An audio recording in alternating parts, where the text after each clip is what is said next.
नमस्कार, times now Bharat देख रहे हैं आप, आपके साथ मैं हूं श्वेता भट्टाचार्य। इजराइल हमास के बीच चल रही जंग में जैसे जैसे दिन जो है बीतते जा रहे हैं, हमास आतंकियों की धड़कनें भी तेज हो गई हैं, क्योंकि इजराइल ने अब प्रहार की तैयारी कर ली है। हमास के टॉप कमांडर से लेकर हर आतंकी को चुन चुन कर जो है वो मारा जा रहा है। कोशिश ये भी है कि इजरायली बंधकों को जल्द से जल्द छुड़वाया जाए और गाजा से आतंकियों को साफ कर दिया जाए। वॉर जोन से हर बड़ी अपडेट हम आपको देंगे, लेकिन शुरुआत करते हैं इस वक्त की जो बड़ी खबर मिल रही है। आपको बता दें, बड़ी खबर जो है वो इजराइल से मिल रही है। इजराइल के किबुत्स में बड़े अटैक की कोशिश जो है वो नाकाम की गई है। देखिए किस तरीके से हमास के खिलाफ इजराइल का जबरदस्त प्रहार देखने को मिल रहा है और इजराइल के खिलाफ जो हमास की तरफ से कोशिशें की जा रही हैं उसको किस तरीके से नाकाम किया है इजराइल ने। हमास के आतंकियों पर आईडीएफ की एयर स्ट्राइक देखने को मिली है। इजराइल पर रॉकेट दागने की तैयारी में ये आतंकी थे, लेकिन उसके पहले ही आईडीएफ की एयर स्ट्राइक में ये आतंकी किस तरीके से मारे गए हैं। आईडीएफ ने एयर स्ट्राइक का वीडियो जारी किया है, जो इस वक्त हम आपको टीवी स्क्रीन पर दिखा रहे हैं। इस एयर स्ट्राइक के वीडियो को जरा देखिए, किस तरीके से आईडीएफ को जो है जानकारी मिली थी कि यहाँ हमास के आतंकी छिपे हैं और वो इस फिराक में है कि किस तरीके से इजराइल पर अटैक किया जाए। उसके बाद की ये तस्वीर जरा देखिए।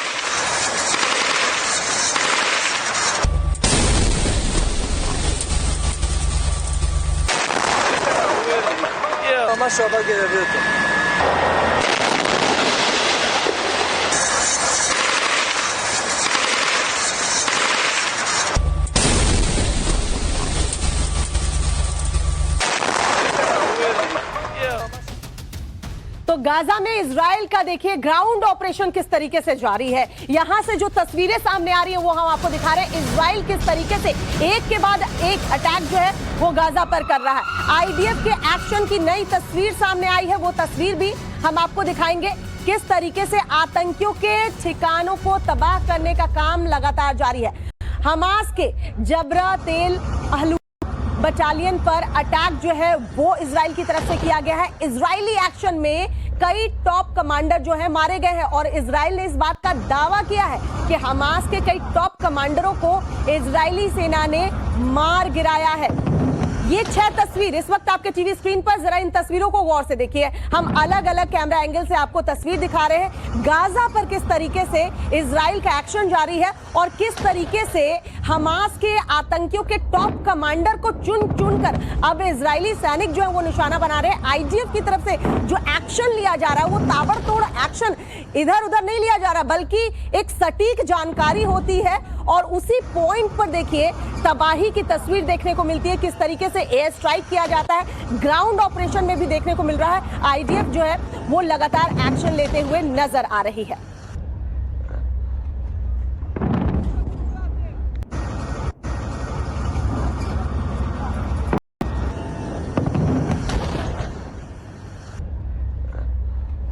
वहीं बीते 24 घंटे में देखिए किस तरीके से क्या कुछ बड़ा अपडेट सामने आया है, वो भी जरा हम आपको फटाफट बता दें। बैटलफील्ड का अपडेट क्या है वो जरा जान लीजिए। तुरंत बताते हैं युद्ध क्षेत्र की 10 बड़े अपडेट। ये अपडेट है इजराइल हमास जंग का आज 37वां दिन है। हमास का टॉप कमांडर अहमद सियाम ढेर कर दिया गया है, ये इजराइल की तरफ से बताया गया। हमास के 11 पोस्ट पर आईडीएफ का कब्जा जो है वो हो चुका है। हमास से पूरी ताकत से लड़ते रहेंगे नेतन्याहू ने ये बात कही है। अस्पताल पर हमला नहीं किया है, ये इजराइल ने साफ कर दिया है कि हमने किसी भी अस्पताल पर हमला नहीं किया। इजराइल ने हिजबुल्लाह को वार्निंग भी दी है, फिलिस्तीनियों को बचाना होगा।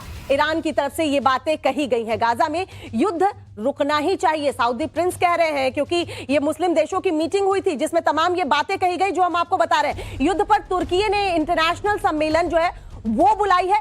7 लाख लोग युद्ध क्षेत्र से भागे हैं, रिपोर्ट के मुताबिक ये जानकारी मिली है। तो ये 10 बड़े अपडेट जो है वो हम आपको बता रहे हैं कि किस तरीके से देखिए अभी तक हमास से जो युद्ध चल रहा है इजराइल का, उसमें क्या क्या अपडेट जो है वो सामने आया है। एक तरफ हम इजराइल का एक्शन देख रहे हैं, न सिर्फ वो हमास के आतंकियों से निपट रहा है, बल्कि देखिए किस तरीके से वो हिजबुल्लाह को भी वार्निंग दे रहा है कि अगर हिजबुल्लाह हमास के सपोर्ट में इस तरीके से हमले इजराइल के ऊपर करता रहा तो हम हिजबुल्लाह से भी निपटेंगे। दूसरी तरफ ये तमाम जो तस्वीरें आप देख रहे हैं वो देखिए कि गाजा में ग्राउंड ऑपरेशन इजराइल किस तरीके से चला रहा है। न सिर्फ ग्राउंड ऑपरेशन बल्कि एयर स्ट्राइक की तस्वीरें भी हमने आपको दिखाई किस तरीके से इजराइल पर हमले की तैयारी में हमास था, लेकिन वहां देखिए किस तरीके से पहले ही आईडीएफ की तरफ से एयर स्ट्राइक कर दी गई। इस वक्त हमारे साथ स्टूडियो में गेस्ट मौजूद हैं डिफेंस एक्सपर्ट के तौर पर retired major general AK Sehwag ji. Sir आपका बहुत बहुत स्वागत है। और साथ ही साथ retired lieutenant general Sanjay Kulkarni ji defence expert के तौर पर हमारे साथ जुड़ रहे हैं। सर आपका भी बहुत बहुत स्वागत है।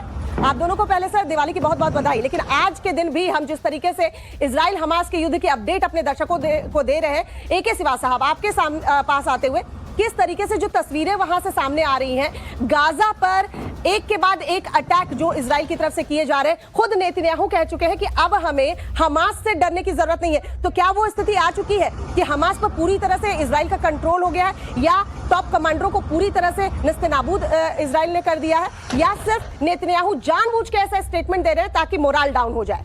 हाँ देखो, दोनों बातें, इसमें कोई शक नहीं कि जो मिलिट्री ऑब्जेक्टिव थे इजराइल के वो दो थे।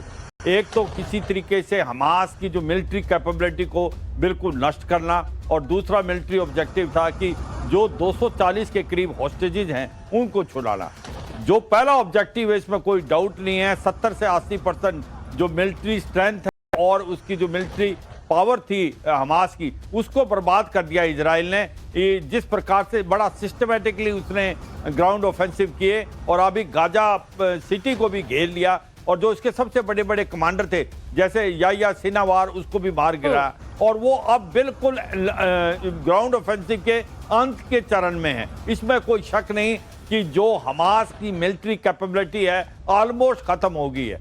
मगर ये एक बात माननी पड़ेगी, अभी भी जो हॉस्टेजेज हैं उनका नहीं पता चला है वो कहाँ छुपाए हुए हैं, हमास ने किधर हैं, कितने बचे हुए हैं। तो ये सच्चाई है। सबसे बड़ा आज की तारीख में अगर दुखती हुई नब्ज अगर इजराइल की है तो ये हॉस्टेजेज हैं, जिसमें 15 से 20 फॉरेनर्स भी हैं। अब आप ये कहें कि हिजबुल्लाह और हौती रेबल क्या इस लड़ाई में आ सकते हैं? देखो मुझे लगता नहीं, क्योंकि हिजबुल्लाह के अंदर वैसे तो काबिलियत है हमास से ज्यादा की, मगर जिस प्रकार से इजराइल ने अपने फोर्सेज नदन साइड डिप्लॉय कर रखी हैं, और मुझे लगता है कि हमास के बाद हो सकता है हिजबुल्लाह के ऊपर भी हमला हो, मगर ये सच्चाई है हिजबुल्लाह की इतनी ताकत नहीं है आज की तारीख में वो इजराइल को एक प्रकार से चैलेंज कर पाए। और इसी प्रकार से जो ईरान है, देखो अभी इब्राहिम राइसी जो OIC मीटिंग में भी गए हैं और वो सबसे ज्यादा माने जाते हैं। लेकिन सर इस बीच गाजा पट्टी युद्ध की एक जो नई तस्वीर आ रही है, दर्शकों को पहले वो दिखा दे सर, उसके बाद मैं आपके पास आती हूँ। ग्राउंड जीरो पर IDF और आतंकियों में मुठभेड़ जो है वो लगातार देखने को मिल रहा है। हमास ने एक वीडियो जारी किया है, वो वीडियो इस वक्त हम आपको टीवी स्क्रीन पर दिखा रहे हैं। देखिए जरा, इजराइल लगातार गाजा पट्टी पर ताबड़तोड़ हमले कर रहा है। अस्पतालों पर भी अटैक जो वो किया जा रहा है, ये हमास की तरफ से कहा जा रहा है कि अस्पतालों पर भी अटैक किया जा रहा है। हॉस्पिटल की आड़ में हमास आतंकी जो है वो छिपे हुए हैं, ऐसी खबरें मिल रही है। अस्पताल के आसपास भी आतंकी सुरंग मौजूद है। ऐसे में हमास पूरी कोशिश में है कि जल्द से जल्द या तो अपना ठिकाना वो बदल ले या फिर मोर्चे पर तैनात रहे और जवानों का मुकाबला करता रहे। यही वजह है कि हमास बार बार कह रहा है कि देखिए अब अस्पतालों को निशाना बनाया जा रहा है। लेकिन वहीं देखिए इजराइल ये दावा करता हुआ नजर आ रहा है कि उसने अस्पताल पे अटैक नहीं किए। संजय कुलकर्णी साहब भी हमारे साथ जुड़े हुए हैं, बहुत जल्दी से रुक कर लेते हैं। संजय साहब आपसे जानना चाहूंगी, ये जो अस्पताल पर दावा कर रहा है हमास की अटैक किया जा रहा है, लेकिन इजराइल कह रहा है हमने अस्पताल पर अटैक नहीं किया। अब हम अगर देखें सर, युद्ध का 37वां दिन, अब इजराइल जो अटैक कर रहा है, चाहे ग्राउंड ऑपरेशन हो चाहे एयर स्ट्राइक हो, वो उस पॉइंट पर होता है जहां आतंकी मौजूद है। यानी अब इजराइल उस पोजीशन में है जो पता चल जा रहा है कि कहां हमास के आतंकी है और टारगेट अटैक हो रहा है। बहुत बहुत धन्यवाद आप सबको, सारे दर्शकों को दिवाली मुबारक। और बहुत बड़ी बात है कि भारत में शांति है और इसी तरह शांति रहनी चाहिए। और जिस प्रकार से घमासान युद्ध हो रहा है गाजा में, इससे साफ साबित होता है कि हमास जो है अब चारों तरफ से घिर गया है और अब कोलैटरल डैमेज हो रहा है। और ये कोलैटरल डैमेज इसलिए हो रहा है और हमास इसलिए बार बार कह रहा है कि सारे अस्पतालों पर हमला हो रहा है, लेकिन उसके जिस प्रकार से सारे टॉप कमांडर्स जो हैं वो ह्यूमन शील्ड और अस्पताल का इस्तेमाल कर रहे हैं। ये जरूर कह रहे हैं, इजराइल जरूर कह रहे हैं कि हम अस्पताल पे हमला नहीं कर रहे हैं, क्यों वो कहना चाहते हैं कि हमला अस्पताल पे नहीं, लेकिन आतंकवादियों पे हो रहा है। पर आतंकवादी जो है वो वहां छिपे हुए हैं और इसीलिए अस्पतालों को नुकसान भी पहुंचाया जा रहा है। आज की तारीख में अगर हम देखें तो हमास जो है बुरी तरह से घिर गया है, लेकिन उसकी जो पूरी मिलिट्री कैपेबिलिटीज है वो खत्म हुई। 35 दिन हो गए हैं, इजराइल जैसे देश के साथ लड़ने की उसकी काबिलियत है, यानी कि उसके पास कितना सब कुछ मिलिट्री मटेरियल है कि वो आज भी लड़ रहा है और पता नहीं कितने दिन तक लड़ने की कोशिश करेगा।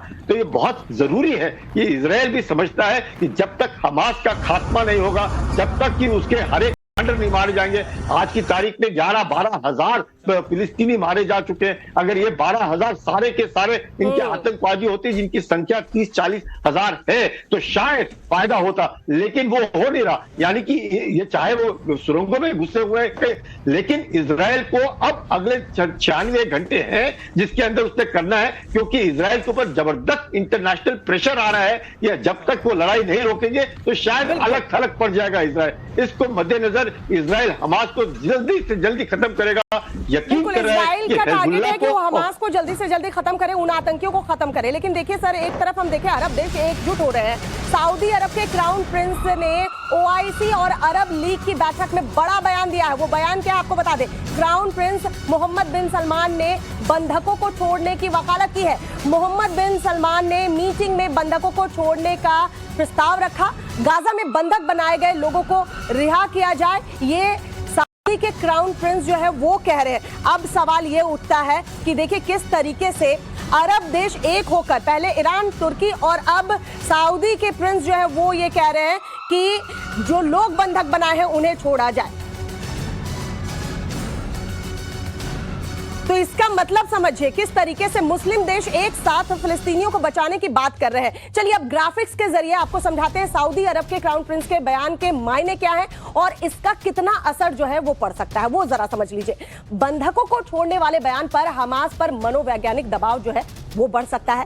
क्राउन प्रिंस के बयान से मुस्लिम देशों में नाराजगी हो सकती है। क्राउन प्रिंस को अपने ही देश सऊदी अरब में विरोध का सामना भी करना पड़ सकता है। कितने मुस्लिम देश सऊदी प्रिंस के बयान का समर्थन करेंगे, यह भी एक बड़ा सवाल जो है वो पैदा होता है। गाजा पट्टी में जितने लोग बंधक बनाए गए हैं उस पर मुस्लिम देशों ने हमास के खिलाफ कुछ नहीं कहा है। अब आप समझिए कि बात कितनी गहराई में अब इसका क्या कुछ आउटपुट आएगा वो देखने वाली बात होगी। इजराइल के एक्शन को मजबूती जो है वो मिल सकती है, क्योंकि इजराइल ने साफ कहा है कि जब तक बंधक छोड़े नहीं जाते तब तक उनका एक्शन जारी रहेगा। AK सिवाज साहब, सवाल यही कि क्राउन प्रिंस ने बंधकों को लेकर बात कह दी, हालांकि बार बार सपोर्ट में आ रहे हैं फिलिस्तीनियों के, लेकिन यहां बंधकों को लेकर बात कह दी है। अब इसके मायने कैसे क्या निकाले जाए, कितना असर पड़ सकता है? बिल्कुल बहुत ज्यादा असर पड़ेगा। और ये जो सऊदी प्रिंस मोहम्मद बिन सलमान ने जो बोला है बहुत ही ठीक बोला है कि जब तक हॉस्टेजेस को नहीं छोड़ा जाएगा फिर अगली कार्रवाई नहीं हो सकती और इजराइल लड़ाई और सीज फायर के लिए नहीं मानेगा। हाँ, ये मानता हूं कि अगर लड़ाई लंबी चल रही है तो ये डिसएडवांटेज है इजराइल को। एक वर्ल्ड की सिंपैथी जो है वो पैलेस्टाइन की तरफ हो रही है, मगर यह भी समझना पड़ेगा जो मुस्लिम वर्ल्ड है इसमें भी डिवीजन है। कहीं ना कहीं जो टर्की है, ईरान है, वो जो ऐसे देश हैं वो मिलके ये बातचीत कर रहे हैं कि जो जिस प्रकार से जेनोसाइड कर रहा है इजराइल वो बंद होना चाहिए। मगर ये इसमें सच्चाई ये है कि जो दूसरा पक्ष है सऊदी अरेबिया, यूएई, ओमान, वो कह रहे हैं कि देखो ऐसा नहीं है कि जो इजरायली है, इजराइल के जो होस्टेजेज हैं उनको छोड़ा जाए और तभी ये लड़ाई में सीज फायर हो सकता है। मुझे लगता है बड़ी नापी तोली, बहुत अच्छी बात, बड़ी बैलेंस बात बोल रही है। ये ठीक है आप जो बता रहे हैं।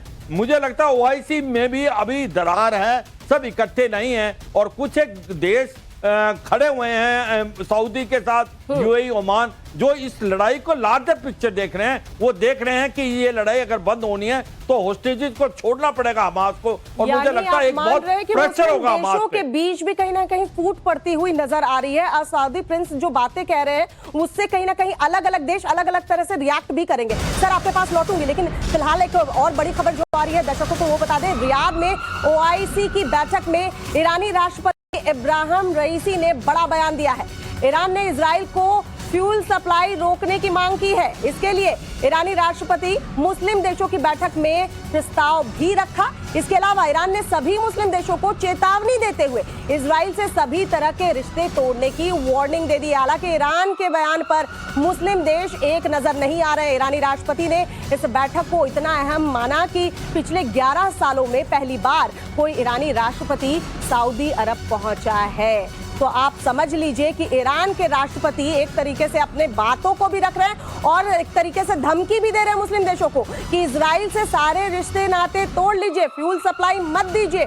और ऐसा अगर हुआ तो आप समझिए कि और देशों से ईरान के रिश्ते क्या होंगे और कितनी अहम ये बैठक समझ लीजिए। 11 साल में पहली बार अगर ईरान का कोई राष्ट्रपति सऊदी अरब पहुंचा है, क्योंकि ये मुद्दा ही इतना कह सकते हैं इंपॉर्टेंट है मुस्लिम देशों के लिए। एक तरफ फिलिस्तीन को मुस्लिम देश कर रहे हैं, लेकिन यही मुस्लिम देश जो है ओआईसी की बैठक में इनमें फूट पड़ती हुई नजर आ रही है, क्योंकि सऊदी अरब और कुछ ऐसे देश हैं जो बार बार ये कह रहे हैं कि पहले आप बंधकों को छोड़िए, बात तब होगी। बिल्कुल। तो ईरानी राष्ट्रपति ने ओआईसी की बैठक में और क्या कुछ कहा है, जरा हम वो आपको बता देते हैं ग्राफिक्स के जरिए, जरा इसको समझने की कोशिश कीजिए। ईरानी राष्ट्रपति ने मुस्लिम देशों को वार्निंग दे दी है, यानी चेतावनी जारी की है। ईरानी राष्ट्रपति ने कहा कि अगर मुस्लिम लोग इजराइल हमास युद्ध समाप्त करने में विफल होते हैं तो ईरान ही अपनी सरकारों यानी मुस्लिम देशों के खिलाफ खड़ा हो जाएगा, यानी मुस्लिम देशों के खिलाफ ईरान अकेला खड़ा हो जाएगा। मुस्लिम देश सफल नहीं है, इसलिए फिलिस्तीन के लोगों की रक्षा के लिए ईरान को आगे आना पड़ा है। इजराइल और हमास के बीच जंग खत्म नहीं हुई तो इसका दायरा और भी बढ़ सकता है। मतलब अभी तो इजराइल और हमास हो रहा है, उसके बाद इसका दायरा और बढ़ जाएगा, यानी और भी मुस्लिम देश जो है वो एंटर कर जाएंगे। लेबनान का हिजबुल्लाह और यमन का हूती इजराइल के खिलाफ जंग में जो है वो कूद सकता है। इस पर हम बात भी कर ईरान ने बैठक में यह भी कहा कि सभी मुस्लिम देश इजराइल के साथ किसी तरह का कोई रिश्ता ना रखें, लेकिन कई मुस्लिम देश अपने आर्थिक हितों के लिए इजराइल को फ्यूल सप्लाई कर रहे हैं, जो काफी अपमानजनक है। एक तरीके से चेतावनी दी है, धमकाया है मुस्लिम देशों को ईरान के राष्ट्रपति ने। इसका असर कितना युद्ध पर पड़ेगा ये देखने वाली बात होगी, क्योंकि ओआईसी की बैठक को ही हम अगर देखें तो यहां पर देखने में यह मिल रहा है कि मुस्लिम देशों में फूट पड़ चुकी है। संजय कुलकर्णी साहब हमारे साथ जुड़े हुए हैं, जल्दी से रुक कर लेती हूं संजय साहब का। संजय जी, किस तरीके से इसको देखें? ईरान के राष्ट्रपति एक तरफ फिलिस्तीन के सपोर्ट में खड़े हुए हैं, लेकिन मुस्लिम देशों को धमकाते नजर आ रहे हैं। अब इस धमकी का कितना असर पड़ेगा? क्या ओआईसी की बैठक के बाद अब मुस्लिम देशों में फूट पड़ जाएगी? बहुत गंभीर बात आपने कही, हमें देखना पड़ेगा। देखिएगा, पहले सबसे पहले पर्शियन एम्पायर था, उसके बाद ऑटोमन एम्पायर था और अब सऊदी का थोड़ा दबदबा है। अब देख रहे हैं आप पर्शियन एम्पायर जो ईरान है और सऊदी अरेबिया है, दोनों को जिस तरह का चीन ने इनको दोनों को संभाल लिया। आज की तारीख में ओआईसी में ये 3 पावर सेंटर्स हैं, इसलिए ओआईसी के बीच में फूट है। सबको जिस प्रकार से सऊदी अरेबिया ऐसे लगता है अमेरिका का रुख लेकर के वो बार बार इस बात को कह रहा है कि सारे जो हॉस्टेजेस हैं उनको छोड़ा जाए। अमेरिका को लेकर के वेस्ट एशिया के अंदर भी फूट पड़ी हुई है। तो ऐसे इसमें एक बहुत जबरदस्त मुझे लगता है एक घमासान युद्ध हो रहा है गाजा में, और दूसरा युद्ध जो हो रहा है एक तरीके से आइडियोलॉजिकल, साइकोलॉजिकल और इंफॉर्मेटिव जो हो रहा है वो इधर ओआईसी में हो रहा है। एक तरफ ईरान शिया, दूसरी तरफ ऑटोमन एम्पायर टर्की और तीसरी तरफ सुन्नियों का नेतृत्व कर रहे सऊदी अरेबिया। तो ये जो तीनों पावर सेंटर्स हैं बहुत जरूरी है, और ये देखना होगा कि किस तरीके से कौन प्रिवेल होता है। चीन का जो जिस प्रकार से रुख है ईरान और सऊदी अरेबिया के बीच, हैं कि ये युद्ध डिसाइड कर लेगा कि किस तरीके से मुस्लिम देश भी एक साथ होते हैं या फिर इनमें भी पूरी तरीके से फूट जो है वो पड़ती हुई नजर आती है। AK सिवाज साहब भी कुछ एड ऑन सर आपके पास आऊंगी, उसके पहले ये बड़ी खबर दर्शकों को बता दूं। युद्ध के बीच इंग्लैंड में लाखों लोग सड़कों पर उतरे हुए नजर आए। लंदन में फिलिस्तीन के समर्थन में रैली जो है वो निकाली गई है। फिलिस्तीन के समर्थन में नारेबाजी करते दिखे हैं लोग। ये ड्रोन तस्वीरें सामने आई हैं, ड्रोन तस्वीर हम आपको दिखा रहे हैं। देखिए किस तरीके से लंदन में ये तस्वीर देखने को मिली है। यहाँ फिलिस्तीन के समर्थन में हजारों की संख्या में, लाखों की संख्या में लोग जो हैं वो किस तरीके से प्रोटेस्ट करते हुए नजर आए हैं। ये ड्रोन तस्वीर बता रही है कि देखिए इंग्लैंड में किस तरीके से लाखों लोग जो है वो फिलिस्तीन को सपोर्ट करते हुए प्रोटेस्ट उन्होंने निकाला, किस तरीके से ये मार्च हुआ। और इस समर्थन वाली रैली में देखिए कितने लोग इकट्ठा हुए हैं और ऐसी तस्वीरें अलग अलग देशों से जो है वो देखने को मिल रही है, जहां फिलिस्तीन के सपोर्ट में लोग सड़कों पर इकट्ठा हो रहे हैं। ये ड्रोन फुटेज में आप देखेंगे कि आपको भारी तादाद में यहां फिलिस्तीन के समर्थन में लोग जो है वो सड़कों पर नजर आएंगे। अलग अलग एंगल से ये तस्वीरें हम आ रहे हैं। ये ड्रोन तस्वीर बता रही है कि देखिए इंग्लैंड में भी लाखों की संख्या में लोग फिलिस्तीन को सपोर्ट कर रहे हैं। इधर इजराइल हमास युद्ध के बीच स्पेन में भी प्रदर्शन देखने को मिला है। लगातार हम बता रहे हैं कि अलग अलग देशों में जो है वो प्रदर्शन लोग कर रहे हैं फिलिस्तीन के सपोर्ट में। स्पेन के बार्सिलोना में सड़कों पर जबरदस्त प्रोटेस्ट की तस्वीर जो इस वक्त हम आपको टीवी स्क्रीन पर दिखा रहे हैं। फिलिस्तीन के सपोर्ट में लोगों ने प्रोटेस्ट मार्च निकाला है। देखिए किस तरीके से हजारों लाखों की संख्या में लोग जो है वो स्पेन की सड़कों पर उतरे हैं और प्रोटेस्ट मार्च ये निकाला गया है। इसके पहले हम आपको लंदन की तस्वीर दिखा रहे थे, स्पेन के बार्सिलोना की, यमन के सना की तस्वीर आप देख रहे हैं। ये जो समर्थक है ऑस्ट्रेलिया के मेलबर्न की भी तस्वीर आप देख रहे हैं। शिवाज साहब, आप अपनी बात कंटिन्यू करना चाह रहे थे। मुस्लिम देशों को क्या ईरान एकजुट कर पाएगा या फूट पड़ जाएगी? साथ ही साथ ये तस्वीर भी बहुत कुछ कहती है सर। अलग अलग देशों में जिस तरीके से फिलिस्तीन को लेकर सपोर्ट हो रहा है, इसको कैसे आप देखते हैं? वो से कैसे हैंडल करेगा और फिर कैसे उस चीज को प्रेजेंट किया जाएगा? हाँ, दोनों बातें। पहले तो जो बताया था क्या मुस्लिम वर्ल्ड इकट्ठा है, देखो मुस्लिम वर्ल्ड इकट्ठा नहीं है। सऊदी अरेबिया, सूदी को और उसके साथ यूएई, ओमान है और कहीं ना कहीं टर्की, ईरान ये मिल लिए हैं। मगर ये सच्चाई है कि एक इकोनॉमिक इंटीग्रेशन इतना हो चुका है आज, ये बड़ा मुश्किल है कि जो मुस्लिम वर्ल्ड की जो कंट्रियां हैं वो ऑयल देना बंद करे इजराइल को। ऐसा मुमकिन नहीं है क्योंकि उनकी जो इकोनॉमी इंटीग्रेटेड हो चुकी है। और आप देखो कि अभी तो Bharat, middle east, Europe economic corridor की बात हो रही थी और बहुत समय से इजराइल के रिलेशन बहुत अच्छे इंप्रूव हो चुके हैं, सऊदी से, यूएई से, ओमान से, लीबिया से। तो ऐसे में ये कहना कि इसको ऑयल देना बंद करो, मुझे लगता नहीं वो सक्सेसफुल होंगे। जो बात अभी आती है कि पूरे वर्ल्ड के अंदर अब लोग जो हैं पैलेस्टाइन के साथ आ गए हैं, इजराइल के अगेंस्ट जो हैं प्रोसेशन कर रहे हैं, तो ये डर तो था कि जितनी देर ये लंबी लड़ाई होगी तो पैलेस्टाइन की कैजुअलिटीज होंगी, तो फिर जो सिंपैथी है वो पैलेस्टाइन कॉज की तरफ जाएगी और वही हो रहा है। और ये भी समझे कि जो यूरोप है इसके अंदर जो माइग्रेंट्स गए हैं और मुस्लिम का टपका है वहां पर, उनको भी पॉपुलेशन है, वो भी एक प्रेशर है। तो ये नहीं कि पूरा यूरोप लगता है कि जिस प्रकार से लोग सड़कों पे आ रहे हैं, ऑस्ट्रेलिया में आ रहे हैं, यूएस में आ रहे हैं। एक और बड़ी खबर, माफ कीजिएगा यहाँ रुकना चाहूंगी, एक और बड़ी खबर, सऊदी अरब के क्राउन प्रिंस ने बंधकों को छोड़ने वाले बयान के बाद इजराइल में बड़ा प्रदर्शन देखने को मिला है। बंधक बने लोगों के समर्थन में मार्च निकाला गया है। इजराइल के तेल अवीव में हजारों की तादाद में प्रदर्शनकारी देखिए सड़कों पर उतरे हैं।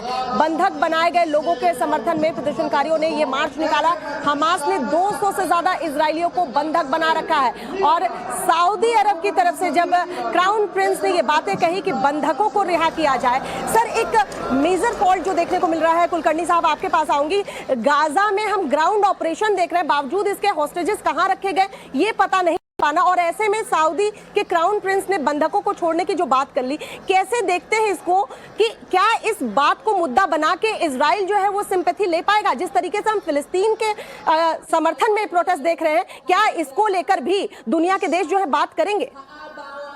बिल्कुल करेंगे, इसमें कोई शक नहीं है। मैं शिवाज साहब के साथ बिल्कुल समर्थन में हूं। सबसे बड़ी बात यह है कि जब क्राउन प्रिंस सऊदी अरेबिया के बोल रहे हैं कि हॉस्टेजेस को छोड़ो, यानी कि हॉस्टेजेस जो है वो सेफ हैं और कहीं ना कहीं उनको खबर आ रही है कि इनको छोड़ने पर ही ये लड़ाई खत्म होगी। और दूसरी बड़ी बात जो आप कह रहे थे स्पेन के बारे में, जो इस्लाम का जो मैं कहूंगा ये इन्फ्लुएंस है वो स्पेन पे खत्म होता है। और लंदन में जाकर के जहां पे 3 लाख लोग प्रदर्शन कर रहे, तो ऐसे इसमें हम देख रहे हैं कि पूरे विश्व भर में फिलिस्तीनियों के लिए आवाज उठ रही है। हमास के बरखिलाफ आवाज नहीं उठ रही, फिलिस्तीनियों के लिए उनके समर्थन में आवाज उठ रही है। तो ये भी एक विडंबना है। लेकिन जिस प्रकार कह रही हैं और जिस प्रकार से सऊदी अरेबिया उठा है और जिस प्रकार से टेल अवीव में अपने हॉस्टेजेस को लेकर के समर्थन में पूरे इजराइल उठ रहा है, जरूर मुझे लगता है कुछ ना कुछ होने वाला है। यही कारण है कि गाजा पट्टी में जबरदस्त एक तरीके से घमासान युद्ध हो रहा है कि कुछ ना कुछ होकर। और देखने वाली बात यह होगी कुलकर्णी साहब कि आने वाले दिनों में युद्ध का और रुख क्या होता है, क्योंकि नेतन्याहू कह चुके हैं